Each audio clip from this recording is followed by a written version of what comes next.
شروع اللہ کا نام لے کر جو بڑا مہربان نہایت رحم والا ہے۔ اے چادر میں لپٹنے والے اٹھو،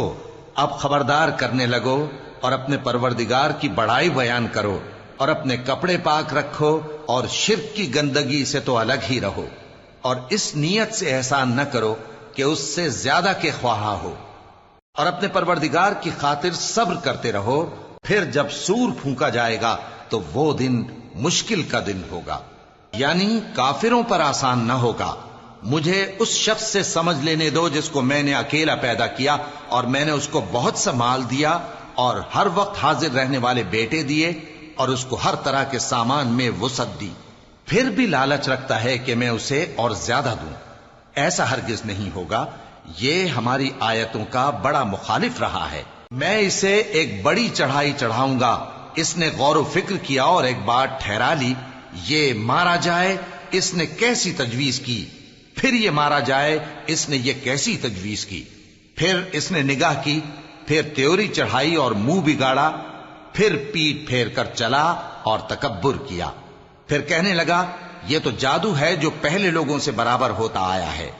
پھر بولا یہ اللہ کا کلام نہیں بلکہ بشر کا کلام ہے، میں ان قریب اس کو سقر میں داخل کروں گا، اور تم کیا سمجھے کہ سقر کیا ہے؟ وہ ایسی آگ ہے کہ نہ باقی رکھے گی اور نہ چھوڑے گی، اور بدن کو جھلس کر سیاہ کر دے گی۔ اس پر 19 داروغہ ہیں، اور ہم نے دوزخ کے داروغہ فرشتے ہی بنائے ہیں، اور ان کا شمار کافروں کی آزمائش کے لیے مقرر کیا ہے، اس لیے کہ اہل کتاب یقین کریں اور مومنوں کا ایمان اور زیادہ ہو، اور اہل کتاب اور مومن شک نہ لائیں، اور اس لیے کہ جن لوگوں کے دلوں میں نفاق کا روگ ہے اور جو کافر ہیں کہیں کہ اس مثال کے بیان کرنے سے اللہ کا مقصود کیا ہے۔ اسی طرح اللہ جس کو چاہتا ہے گمراہ رہنے دیتا ہے اور جس کو چاہتا ہے ہدایت دیتا ہے، اور تمہارے پروردگار کے لشکروں کو اس کے سوا کوئی نہیں جانتا، اور یہ قرآن تو بنی آدم کے لیے نصیحت ہے۔ ہاں ہاں، قسم ہے چاند کی اور رات کی جب رخصت ہونے لگے، اور صبح کی جب روشن ہو جائے، کہ وہ آگ ایک بہت بڑی آفت ہے، انسان کے لیے ڈر کی چیز، یعنی اس شخص کے لیے جو تم میں سے آگے بڑھنا چاہے یا پیچھے رہنا چاہے۔ ہر شخص اپنے کرتوتوں کے باعث گرفتار ہوگا، مگر داہنی طرف والے نیک لوگ جنتوں میں ہوں گے اور پوچھتے ہوں گے، یعنی آگ میں جلنے والے گناہگاروں سے کہ تم دوزخ میں کیوں پڑے؟ وہ جواب دیں گے کہ ہم نمازیوں میں شامل نہ ہوئے، اور نہ ہم فقیروں کو کھانا کھلاتے تھے، اور ہم بحث کرنے والوں کے ساتھ مل کر بحث کرتے تھے،